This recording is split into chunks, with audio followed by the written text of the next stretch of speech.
Hi, Eric. Thanks for being with us and sharing this wonderful film. My first question would be, what initially drew you to this legend of the Nain Rouge, and how did you approach reinterpreting this Detroit folklore in your film?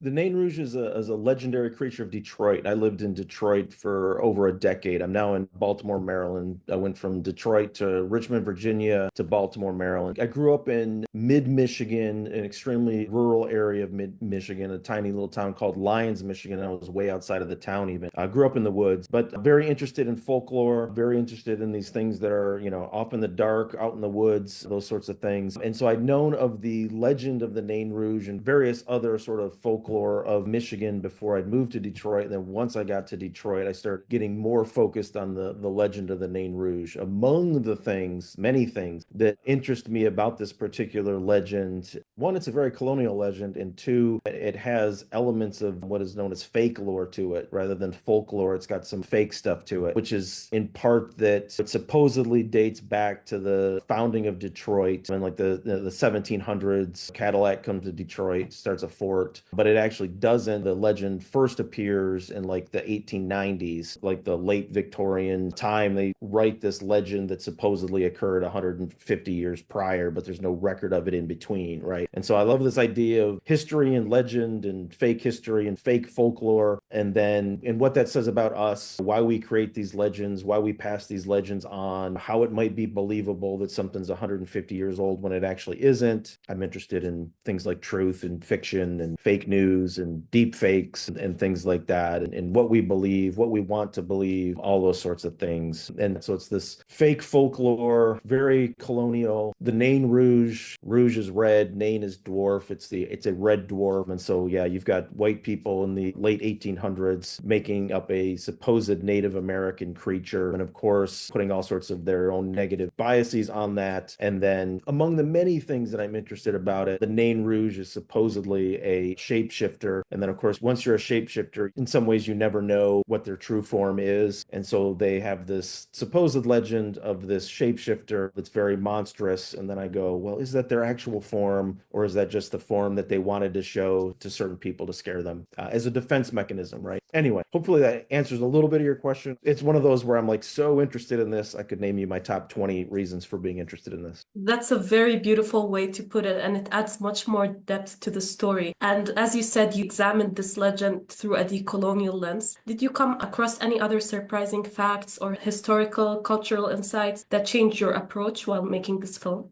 Yeah, and among the things that I wanted to look at were other things that were very specific to that time, the 1890s when it appeared. Among the things is actually the script of this film. I created an AI program. I'm an artist and a creative coder. I created an AI program to write the script for this, and basically using all historical texts from the 1890-ish period that were all about red things. Okay, and so those are things like the Edgar Allan Poe's The Mask of the Red Death. There's an Arthur Conan Doyle, a collection of short stories that's called Round the Red Lamp, which is a series of short stories about medical fiction. Fancies of Medical Life, I think is what it's called. The subtitle on that is The Red Fairy book is published about that time. The Red Badge of Courage is published about that time, but also Karl Marx is publishing Das Kapital, which is, a socialist, and so therefore a very red book at about the same time. And so I was thinking about the Nain Rouge legend as well as tap into Karl Marx, some economic theory, right? There's two main texts, again, published in the late 1800s about the Nain Rouge. In one of them, there is a conversation between socialists. Actually, I can't remember if they're called socialists or communists, but they are somewhat talking about how Cadillac, the wealthy colonist there, and how they want to divert his wealth away from him. And then the pseudo legend, Cadillac needlessly attacks Nain Rouge. The Nain Rouge curses Cadillac, and then among the things that is part of the misfortune that supposedly Cadillac suffers is that he loses all of his wealth. And so there is this very weird cause-effect circle of anti-capitalists and anti-colonialists in the story itself, which I kind of wasn't suspecting. I'd read it before, but then when I went back to it, I was like, wait a minute, I kind of glossed over this or didn't burn it into my memory. But then the fact that causes the supposed founder of Detroit to supposedly lose his wealth based on this curse. So there's this element of class warfare in it, which is often in my work. I mentioned that I train AI to do these things. Among the other things that I do when I'm training AI is I run it all on secondhand laptops rather than on big, expensive corporate cloud-based mainframes. And so this idea that, I don't know, there's all these different elements of class warfare in here, including some of the images that I trained this AI on. I used a bunch of different sources, but among them were photos of like early 20th century, late 19th century photographs of factory workers, and particularly factory workers being taken advantage of, people like what's known as the radium girls, who were slowly poisoning themselves with luminous paint they were putting brushes in their mouths and eating paint and slowly poisoning themselves. And then again, that's part of this idea of the Nain Rouge being a shapeshifter, being this red dwarf. I sort of decided that as long as they were red and they were short, then they could look like anything. And so they mostly look like young women working in factories in the early 20th century. So, yeah. Wow, the way you said it now, it all makes a different meaning to me than the one I interpreted myself. But I want to ask you about your process while you were making this film. Was there a particular moment for you in the editing or production process where everything clicked, when you felt like all of these elements came together?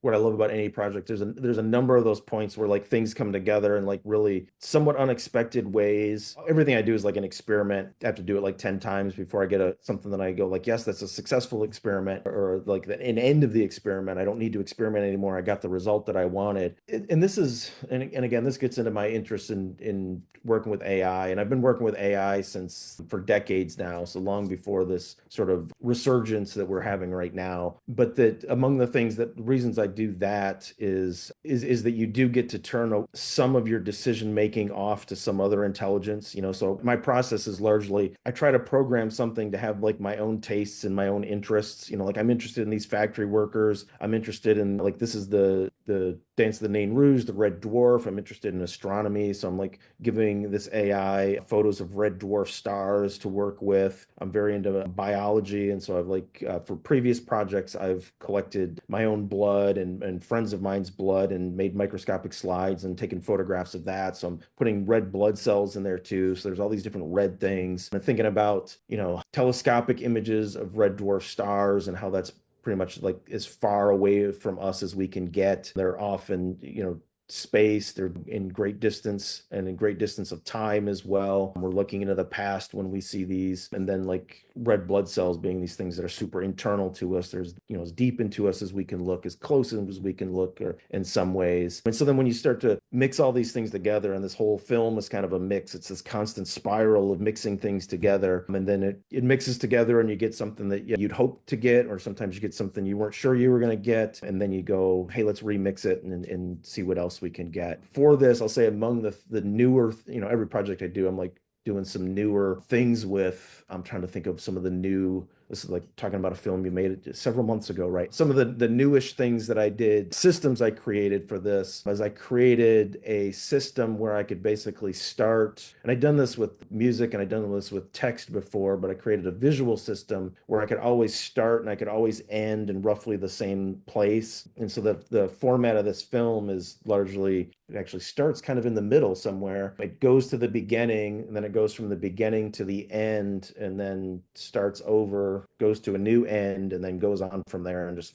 fades out. So that ability to make film that was sort of a mix and could loop back on itself was maybe some of the newer things that I did. And, every time you do something new, you get surprised that, hey, it worked at some point, and then you can get to say you're done. So, yeah. It's really cool how you use AI as a tool, but like you also program it, you also train it. And that's very different to some filmmakers who use AI. And not only that, the most interesting thing for me is that your film has a very personal touch, and you are showing your beliefs, your ideologies, and your ideas. And as an expert in AI, you've said you've been doing this since the 1980s, which is the very beginning. How do you see the role of artificial intelligence evolving in the art world? And can you give any advices for filmmakers who want to use AI in their films? Yeah, as far as how it's evolving, and this is one of those, and you mentioned like I've been working with this since the 1980s, and this is one of those where, and I tend to take like really big picture views of like history. And so and I'm not the, I'm picking this up from some other people as well, but that like a lot of, we've been thinking about artificial intelligence like since the very beginning of, I don't know, recorded history, like in Greek myth, and listen, you can tell I love myth and folklore, right? In Greek myth, some versions of Greek creation myths, Pandora is a artificial, she's created by the blacksmith god. So she's sort of this robot. And in some of artwork, she's depicted as, the same way that Greeks would depict statues, or that they would depict dead people, where she's the only person who's like, standing up perfectly straight and facing perfectly forward. And so that's my way of sort of going, like, we've been thinking about artificial intelligence forever in myth and folklore, in, Frankenstein and other science fiction. What does it mean for human beings to create something artificial that is intelligent? What might that mean? What might that help us with? What is our relationship to that? Is that a competitor? Is that a companion? Is that a more of a cyborg attachment? Is it part of us? Is it separate from us? All those sorts of things interest me. And I've always been interested in those. The newest parts of AI, and so this is sort of the newer developments in the last 5 years or so, are that it's become way more accessible. It used to be a thing that like, only artists at the higher end of studios, large groups of collaborators, and at universities in places like that would have access to the computers and maybe some of the expertise and the time and things like that. And now way more accessible because you can get on a phone and get an AI app that'll, draw a picture for you or something, but also way more corporate, and so like rather than being a thing that is being done at a university where people understand all the different parts of it, it's more like a Coke or something, where you don't know who made it, you don't know who bottled it, you don't know the ingredients, you're just getting this product, I mean, it is very much a product where it's intended to trying to do all the things that corporations are typically trying to do, which is make profit, keep customers, those sorts of things. And so to me, like among the things I describe, a lot of these AI systems that I'm on Facebook, right? Facebook Live, right? I'm on Facebook and I see these things all the time where it's like, you get to draw a picture of yourself or something. It's like, imagine yourself as a dinosaur or something. And I go, I'm an artist. I can draw myself riding a dinosaur if I want. That's for a different audience of people who can't probably do that. But also it's there so that people probably spend a whole lot of time drawing dinosaur pictures, generating ad revenue for a billionaire somewhere. That's the purpose it serves. I tend to test all these things. I haven't tested that Facebook one out. I tend to often test these things out, find some limitations and things like that. I mean, one of the ways I often describe them is they're just good enough to maybe make you keep playing the slot machine, right? Like, oh, that one's pretty good. Let me make another one. That one's pretty good. Let me make another one. It's almost like intentionally not being as good as it needs to be for you to stop, right? And so you think of it as this, again, all these social media, ad-driven, addictive, gamified type of things. And again, it's not intended for maybe, anybody who's watching this talk. It's intended for a much larger population that wouldn't ever draw a picture themselves, would never hire anybody to draw a picture, would never make a film. But if they could get a short little video clip of them riding a dinosaur, they're going to be happy on Facebook, And so to me, the advice I'd give anybody who's thinking about maybe getting into this, I would say, start anywhere. I started long ago, so it's hard for me to give you a great starting point. Start anywhere, question everything, challenge everything, think about why you're using it, who else is using it, who made it, what they trained it on. Among the things, Mid-Journey and Stable Diffusion among the artists whose work was used to train those programs. And so I have a weird relationship with them where I'm like, I don't want to use them, but on the other hand, I might be one of the few people who, I can prompt Mid-Journey to try to create images based on me, weird, other people can do that. I see people do that, occasionally get tagged in things like, I'm in somebody's prompt, they want to make something in my style, and I'm like, weird, that's interesting, so that's new and different, I suppose, too. But yeah, the accessibility and that it's way more corporate, I guess, and people are trying to make a profit off it. And I would also say, I somewhat, anything I hear, I tend to, I question if it's in a press release, I question who's trying to make money off it. A lot of it's hype. Somebody's trying to raise money for a corporation's trying to get investors on something, so they're going to tell you, hey, this is groundbreaking, and I look at it and go like, I'm not sure that's groundbreaking, but cool, or borderline cool, I guess. Yeah. This question was very important for me to ask you because you started this from the 1980s. And like you said, like any product we consume in life, you have to understand what the product offers you and who made it. And so this is a very cool thing. But now I want to take it back to the film. And I have a question for you based on your personal background. I know you're a descendant of Mary Eastie, who was executed during the Salem witch trials. How has this aspect of your ancestry influenced your artistic exploration of themes like witchcraft, demonology, and even your activism? Yeah, great question. And I'm so glad you brought that up. I'll start with this that I have been working, I started working with witchcraft related themes at an extremely young age. And that was based on, I don't know, fairy tales, right? That was based on The Wizard of Oz. I did in my elementary school library find a book about the Salem witch trials, and I was super interested in that. But it wasn't actually until I'd graduated from undergraduate art school that my father told me that, hey, and this is in part because I was doing all this stuff about witchcraft. My father actually sends me like a text message, and he says, I need to talk to you. And it's one of those like you worry, oh my gosh, what's going on? And then you talk to him and he says, you're descended from witches. And you're like, it was like almost like, it was like an emergency and like family secret or something. He was finally, it's like, you're a man now. I need you to know that you're an adult and you're descended from witches. So it's weird that I've been working with all these witchcraft themes for so long, not knowing that. And so then as soon as I find that out, okay, now I'm even more interested in that. Did I somehow, have this ancestor knowledge or something that I didn't realize somehow? Was I, predisposed to this? Was the rest of my family somehow predisposed to this and interest and somehow passed it on to me? And then once I started getting more, looking more into that history, you then start to see, how similar some of those, this is 1692, how similar some of those things are to things that are happening today or happened in between those times. And so among the things, and this you asked about activism, among the things that I'm constantly asking myself and asking viewers in my work to think about is like, what are we doing today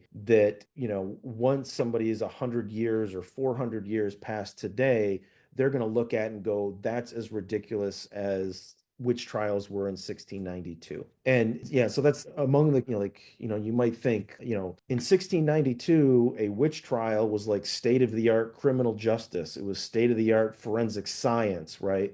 Whether somebody could, float or whether somebody saw them invisibly in the woods or something, that was like state-of-the-art courtroom technology. And so it wouldn't be, we wouldn't be surprised if a few hundred years from now we look at our own courtroom technology of today and go, that was crazy, that was unusual, that was wrong, right? And so as being an activist and encouraging activism, I'm constantly encouraging myself and others to think about what are we going to do now that in 100 years is going to be obviously wrong, and we can probably pick out some of those things. And then of course here in the United States, for the second time, we have a president of the United States who likes to claim that he is a victim of a witch hunt. And if you understand your witch hunt history, which, I'm of course super into, he's about the exact opposite of anybody that is a victim of a witch hunt, right? He's more likely to be the person doing the witch hunting rather than be the victim of the witch hunt. I'll give you my short version of this, but in a witch hunt, there's a couple things that you need for a witch hunt. And that's one, and this is the one that most people think of, is you need to be accused of a crime that you need to be falsely accused of a crime that you're innocent of. Sure. But that crime that you're accused of, it actually has to be impossible, right? It has to be impossible that you could have done it, right? Like you flew on a broomstick through the woods. No, that's impossible. You didn't do that. It also has to be extremely minor, right? Like who cares if you flew on a broomstick? You could have ridden a horse, you could have rode a bike, you could have just walked, you rode a broomstick, who cares? So who's the victim here, right? And then the punishment for it, for this false, impossible, extremely minor crime that no one was harmed for, the punishment for it needs to be extreme. It needs to be death. Right. And so if somebody's claiming that they are the victim of a witch hunt for a crime that they probably actually did commit, that probably actually was a serious crime, it was not an impossible crime, and the punishment for it is something like you get found guilty and you have to pay a fine, or you get found guilty but you get no punishment for it, then that's probably not a witch hunt, right? You need a death penalty, you need a ridiculous, impossible crime. And yeah,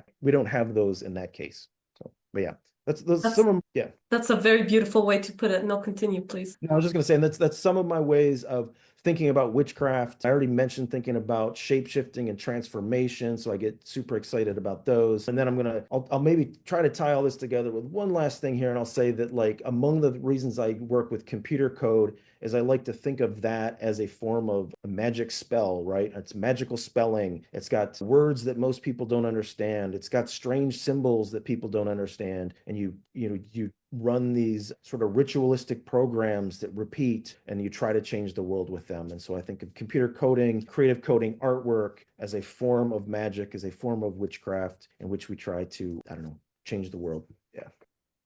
So my last question to you would be, your work merges technology and folklore. Do you see yourself continuing in that direction, or do you want to experiment with some new storytelling methods in the future?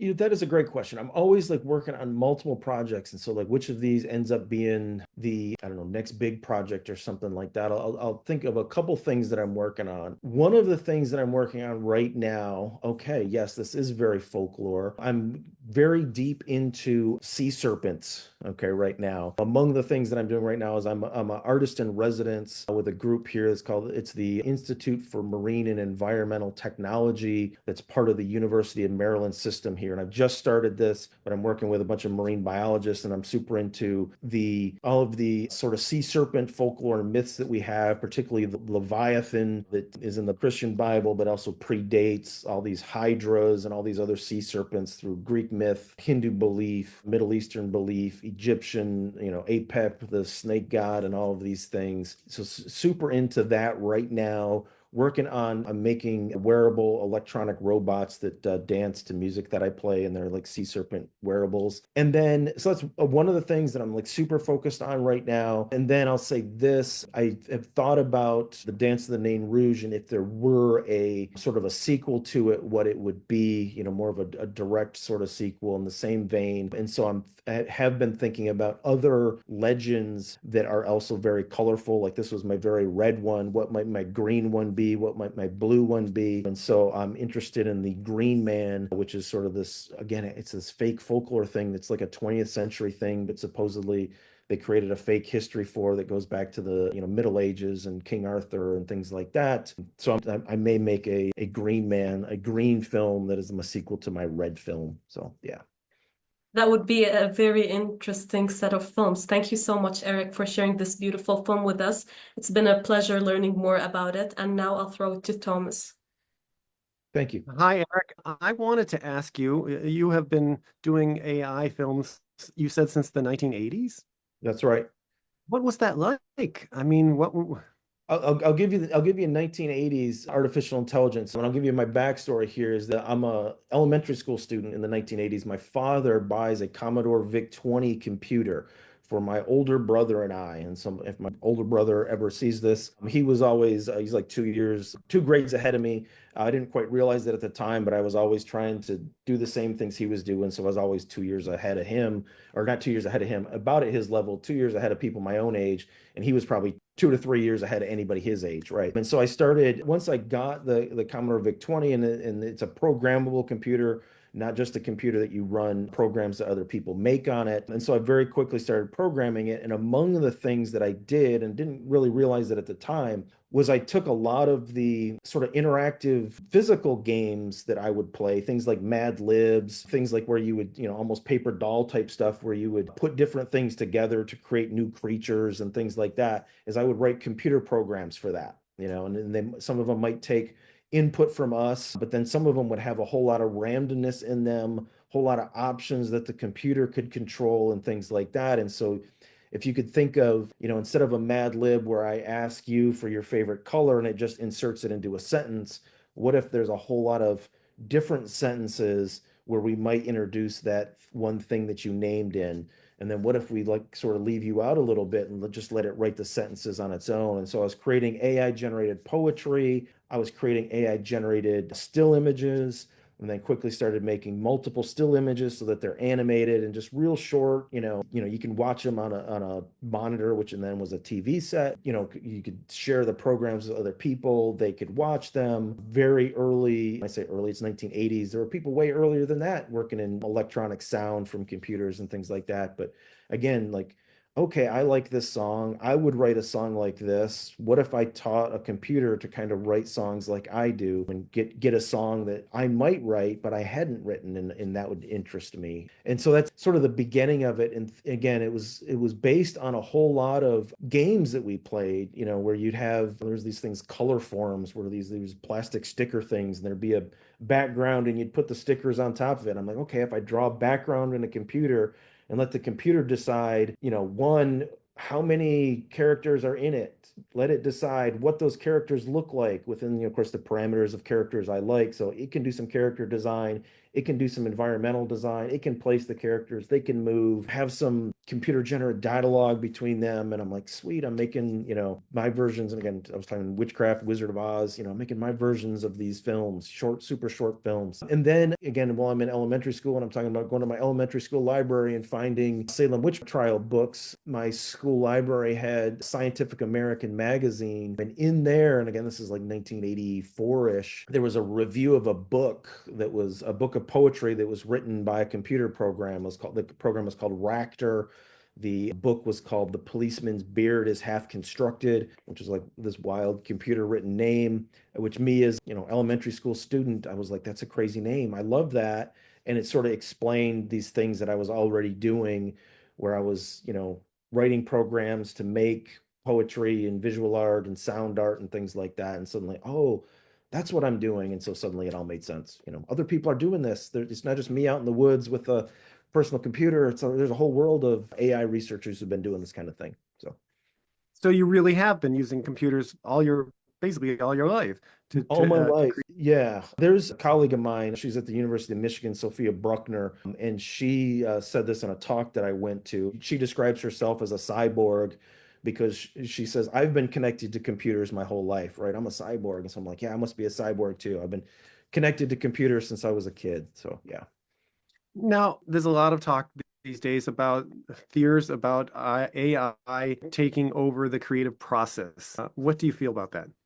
I have a lot of thoughts on that. I understand the fear. I'll give this sort of warning that I said before, which that fear is actually being somewhat intentionally generated, right? If I were someone running a corporation that made a product, I might be trying to sell it as this is going to replace 100 workers, right?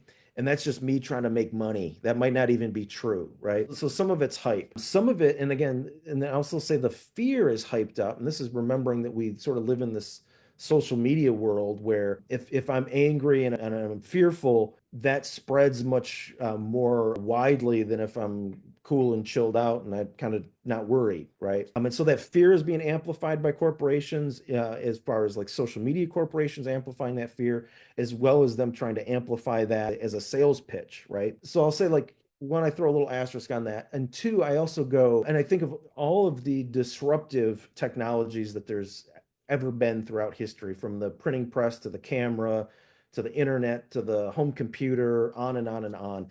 None of those ever have wiped out all art forms that have come before, right? And and there's I struggle to think of any art form that's actually ever disappeared, right? I still work with cyanotype photography, right? Which you think would have been replaced long ago, but oh, there's still a place for that. I said I used to live in Detroit. When I lived in Detroit, I had season tickets to the opera. I had season tickets to the opera in 2015. There's still work for opera singers. There's still work in the opera field if people want it. So I don't see a world where like AI replaces everybody. Or all artists or anything like that. I see a world where some artists will decide, hey, this is interesting. There's something I can say with it. There's something I can do with it. I can experiment with it. I can use it to comment on itself, But then there's still going to be people that go, I'm going to use I'm going to be a printmaker. I'm going to use the printing press. I'm going to be a photographer. I'm going to use a camera. I'm going to be a painter. I'm going to use people still paint on walls like they're doing cave paintings, right? I've done murals before. I don't think there's no chance, in my opinion, that AI is going to replace every job or force every artist to even use it, right? Like I am a faculty member at the University of Maryland, Baltimore County.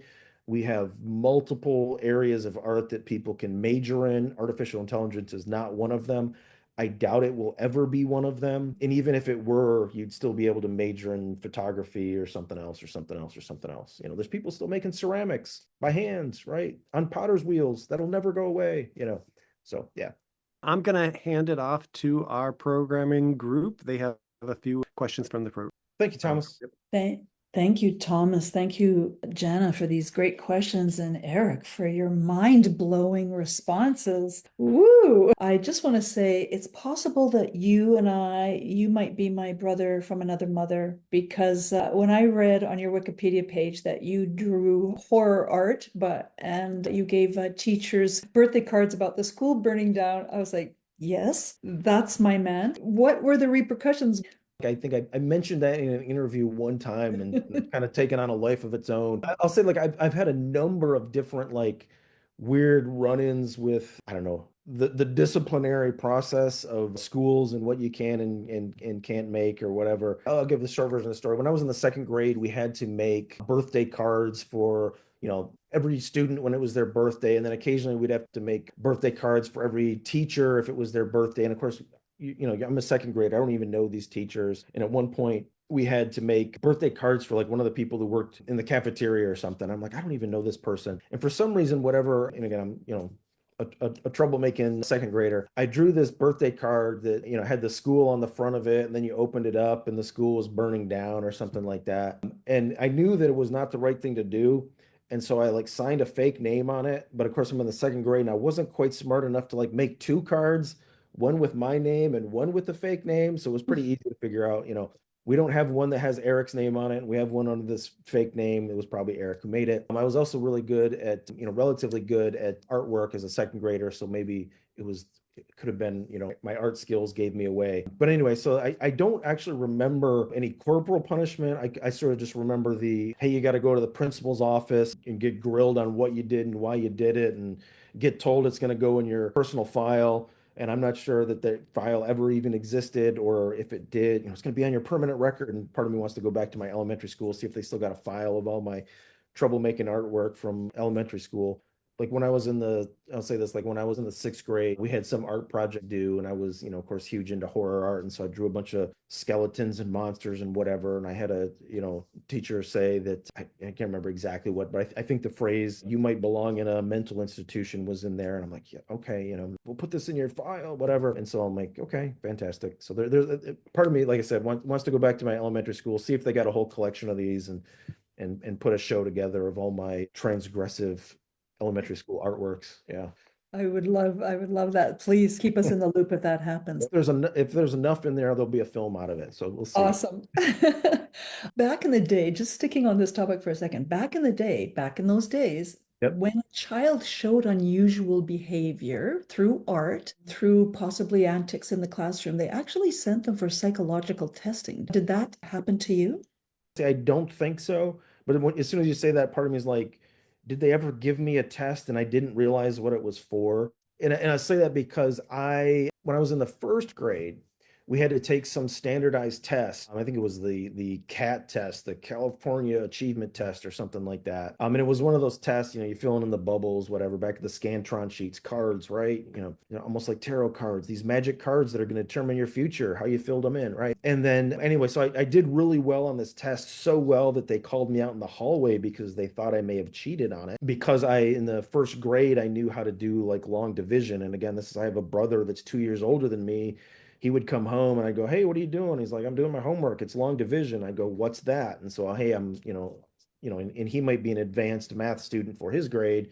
And so suddenly he might be a year or two ahead.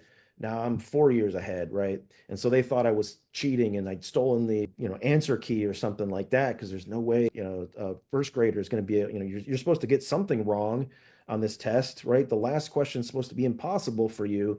And I would get them right. And so, and after that, they started giving me, sort of more standardized tests to, see just how I don't know what gifted, advanced, whatever I was. And so part of me, now that you asked that, was like, were they sneaking psychological tests in there too? Maybe they were. If they're calling you into the hallway, I think they did. They probably did. Yes, they probably did. They're like, we have a genius and he's smarter than all of us put together. And he's doing, could be an evil genius. We might need to find out. Yeah. Something that was brought up in your conversation here about with the University of Maryland in their marine biology department, that's fascinating. I have no background on that, but we had a festival that did include a lot of marine biology stuff, but your approach is approaching it from a lore perspective. Can you tell us a little bit about that? And especially, I'm super curious about sea serpent wearables. So first of all, how does lore fit into a scientific background? And then how are you getting to go further and creating something that possibly humans could wear for research purposes with wearables? Yeah, as far as like how this fits in with like scientific research, and I'll say like almost everything I do has this element of scientific research to it. I try to make these things that are like super mythological, folklore, magical, but also scientific. And so here, and this is part of, like I was talking about, witchcraft and witch trials being at that time like state-of-the-art forensic science. Like there's this to me, there's this cycle of things that things go through where it's like it's at a certain point something is scientific and technological, but it seems impossible, so it seems like magic, right? That idea that it's Arthur C. Clarke who says that any sufficiently advanced technology is indistinguishable from magic, right? And so this idea that at some point something, when we're dreaming of it, that's a magical thought, that's an impossible thing, but then as we work in our science and we actually get closer to achieving it, oh, now it's science. And then there's this, and so I think a lot of people, they understand that part of it. They go, oh, there's dreams and there's imagination, and eventually it turns into science. To me, what I'm interested in is the historical part of things that used to be science that we then go back and we look at and we go, that was actually like superstition. That really wasn't science. And you can think of things like alchemy, where like, oh, that was state-of-the-art chemistry for its time.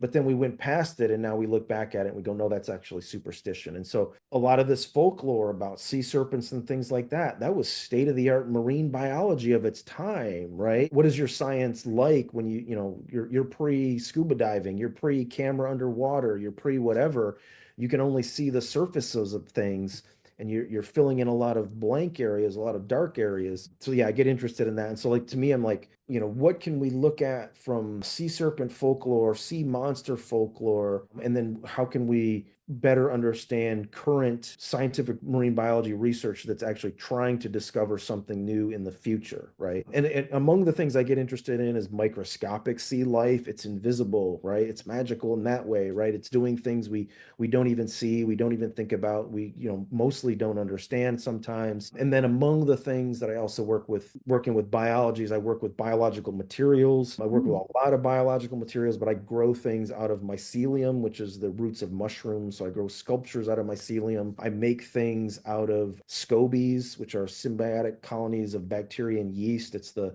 skin that grows on top of kombucha when it's fermenting, right? That you can kind of make leather out of. And so anyway, so I make things with these biological materials about these biological research and about this marine biological history. I think that's the first part. And the second part of your question was about wearable things. I also work with electronics, microelectronics and motors and things like that. And so among the things that I've made, and this is me working with AI and working in AI and without some of these more commonly now understood sort of corporate cloud-based systems. But like I've just recently built a robot that it has a microphone in it so it can hear, right? So it can listen. And so this robot listens to us, and then it can listen to us and it can sort of quantify what it hears, how fast it is, how loud it is, what its frequency is.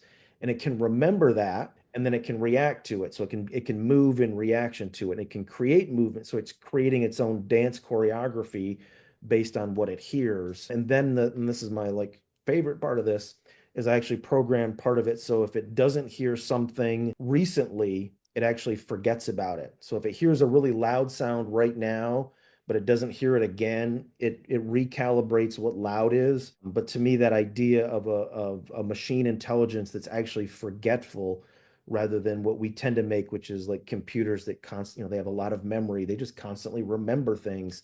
But here's this robot that's actually more like a human intelligence because it'll slowly forget that thing it heard before and now have a new idea of what loud is or fast is or high pitched is or something like that. Wow, fascinating, Eric. And now I'm thinking about things like eDNA meets AI. I'm interested in that, but I also like in the realm of growing some of these things and this is again like trying to do things with AI that you don't see a whole lot of people doing, which is that what you mostly see is two-dimensional artificial intelligence generated images, not a whole lot of video. So already if you're doing an AI video, you're taking a next step. But I also created systems to make AI generated 3D models based on my like own 3D scans and things like that. And so then I can make, and everything's got a big joke in it somewhere, but I can make molds out of them. So, you're doing sculpture and you're doing casting, mold making. But then like I said, I grow mushrooms in them, which is a fungus. So I'm in some ways like growing a mold inside a mold. And that mold has been created with an AI based on my own face scans and scans of my Halloween masks, of monsters I was into when I was in elementary school, things I used to dress up as, things like that. So, Very, very cool. so yeah, getting the AI and the biology working together. Yeah. Yeah. Are there other areas that you're interested in where science meets art that inspire you currently? Oh yeah, I'm gonna say I'm interested in like all of them, and that's like I'm interested in astronomy. I already mentioned like working with red dwarf images of stars. I'll say this is a part of like I'm working at a university now, and it's one of the things that I love is like two buildings over. There's a biochemist, and I met a biochemist here like last year. And they said, hey, you want to put together a National Science Foundation grant and we'll try to get this. And I'm like, yes, I'm on board. I also met an astronomer here. She's awesome. And I'm kind of like, what might we work on in the future? I've done a previous projects about dark matter and how there's this dark matter constantly hitting us and we don't realize it. It's this invisible thing that makes up most of the universe, and then, and I work with computers and computer code as well. And there's computer scientists here where I'm like, we should get together and work on something. So that's me. Like, in case you can't tell, I got wide ranging interests. I've always been working in all of these different, scientific areas to some extent, and the ability to get to work with some people, marine biologists or astronomers or whoever, that's their main thing. And they're in that world constantly. And then how we might talk and how I might make sense of some of the things they're talking about or make sense in my way of making sense. It makes sense to them and it makes sense to their crew, but how can I somewhat shift it into my weird, folklore, witchcraft, science world? Yeah. Could you just give us a little background on your life as an artist who has exhibits? You've had a ton of exhibits around the world. Can you tell us a little bit about the life of an artist? How do you get exhibits? How do you get represented? How do you get noticed? Yeah, definitely. And I'll say that this is a thing that like this is, I'm talking about elementary school stuff and I'm talking about undergraduate art school stuff. I've always been a person like, you make the artwork, you show the work. You make the work, you show the work. And so I'll say that I do have a ton of shows. I'll say this, like a couple of years ago, I did 20 shows, maybe even over 20 shows, slightly over 20 shows within a 1 year's time. And of course, I tend to have shows around Halloween because I work with horror stuff. So that's like from one Halloween to the next, I had like 20 shows. When I say shows, that includes screenings, that includes exhibitions, that includes performances. This past year, and I just counted these, I think I had 50. So I'm like, whoa, I'm not sure I'll ever do that many again. It gets a little crazy. But there's sort of, I think there's like maybe probably like three different ways a show ever happens. One is you do it yourself, right? And I've done a ton of those where I just go, you know what? I'm going to find a space. I'm going to maybe get permission, maybe not. We're going to have a thing. It might be one day, it might be 2 weeks. I'm going to make it happen. I'm not going to count on anybody else. I'm not going to let anybody else stop me, right? I know that if I had insurmountable challenges doing shows any other way, that is how I would have a bunch of shows, right? I would, sort of like you creating a film festival, right? If you want to have a film festival, you make it, right? Going on 10 years, right? And who would have thought 10 years ago, right, that might still be going, right? So make it happen yourself. I'm a huge DIY, type person. The other is you might apply for something, right? And so I'm always on the lookout, and I'm on Instagram all the time. And so I see calls all the time. And honestly, I see way more calls than I could ever apply for. I see a ton of calls where I'm like, yeah, maybe that one, maybe that one.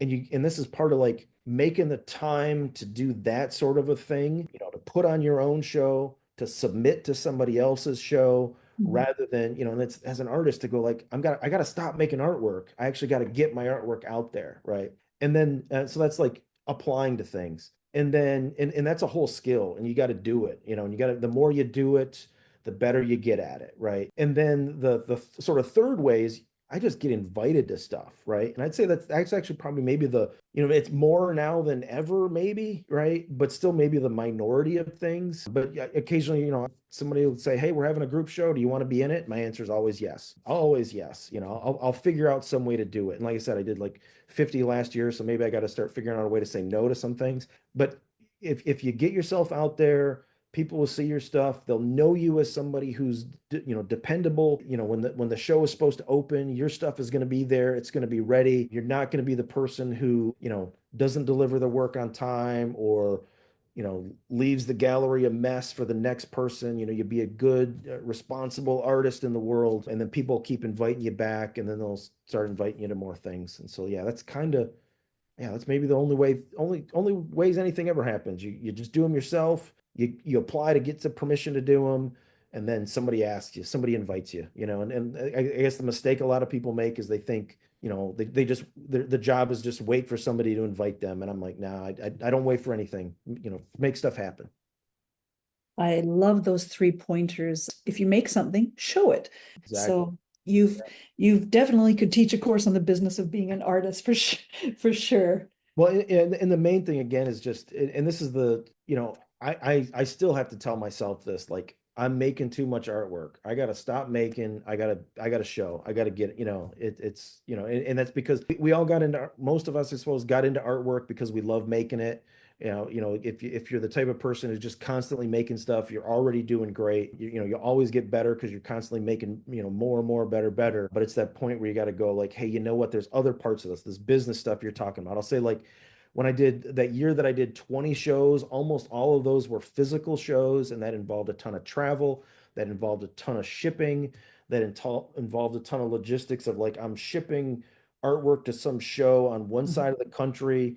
It may or may not sell there. If it does sell, then I won't be able to put it in this other show that's a month after that one. But if it doesn't, then I will, just like this weird, you got a bunch of artwork, but you might not have some of it 6 months from now, but you committed to a show. I mean, it's just logistics, planning, shipping, communication, time management, all those things. You have a catalog of art. How do you yourself catalog it? Because you have to, insure it. You have to keep it, well stored for the pieces that haven't sold yet and for your new pieces.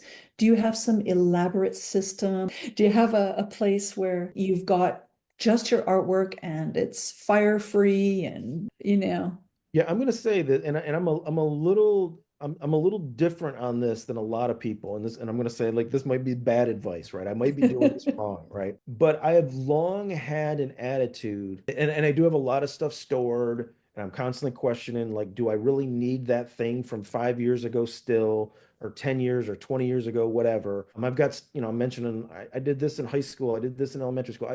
I have stuff I made in high school, and I'm constantly like, what am I saving that for? Okay, partly that's for me. Partly that's if I ever do have this huge retrospective and I'm showing my entire life career, I've got that stuff. But I'll say, like, I've also been at times, and I mentioned I've moved a bunch of times, right?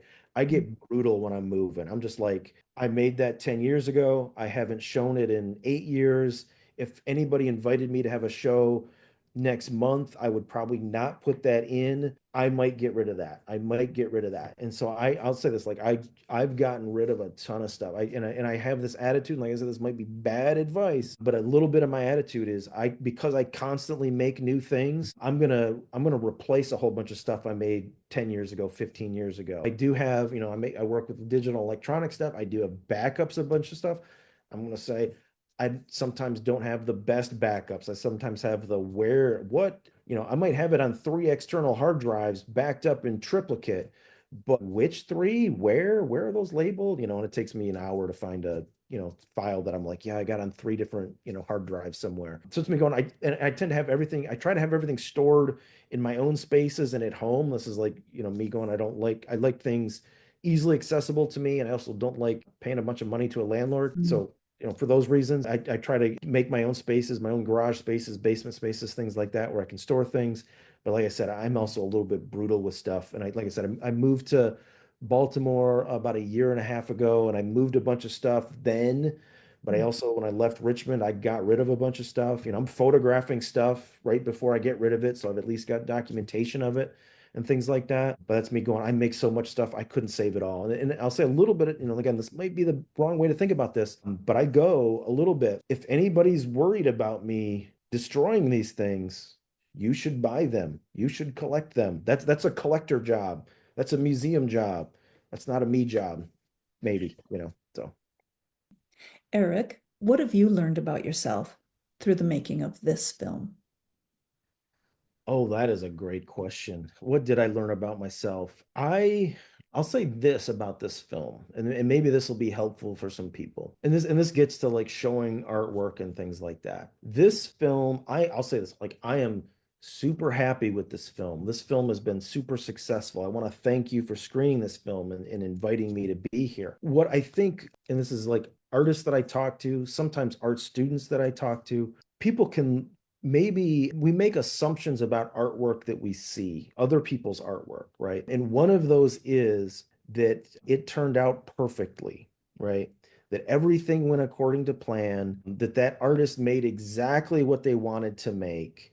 And there it is. And I'll say this film, it turned out awesome. I love this film. I love where this film has gone. But anytime I'm working on anything, and you may have got this from this talk, is I've got like 100 things going on in my head, and I might have 100 goals that I want to get in on this film. And at a certain point, and this is that time management and getting it out to show, at a certain point I go, you know what? Not everything needs to get in this one project. And so that's maybe something that I learned about myself here, is how I wanted to prioritize things, when I wanted to get things done, how fast I wanted to make things, and where I wanted them to go. When I made this film, and I made it about a year ago, I was just in the process of moving from Richmond, Virginia to Baltimore, Maryland. And I knew the reason I moved to Baltimore, Maryland is I started to work as I'd been teaching at Virginia Commonwealth University in Richmond, Virginia. That's where I got my Master's of Fine Arts at Virginia Commonwealth University. And I'd been teaching there, and I was moving to Baltimore to take another professor job here, art professor job. And I knew that I was going to get busy, right? School year is going to start. And so I had a deadline that I set for myself. I'm going to finish this by this date. Otherwise, I might not ever finish it, right? And so that was among the things that I sort of learned with this, is how to set hard deadlines, set concrete goals, set priorities on things. It has to be this, it has to be this, it has to be this. And maybe some of these other things that are rolling around in my head, that's the next project. That's the project after that. That's the project after that. And so, yeah, that sort of priority, time management, you've named a couple things where you're like, I'm excited to see you working with these things that are like seem really important. It's like, yeah, those are the things that I thought were really important. So I put them in there. So those are things that maybe I learned about myself, what I think is important, what it is I want to say, and how to manage myself so I say those things and then get them out to people rather than turn them into, a film that I'm going to work on for 20 years and never finish or something. Because I could easily do that, right? Yeah.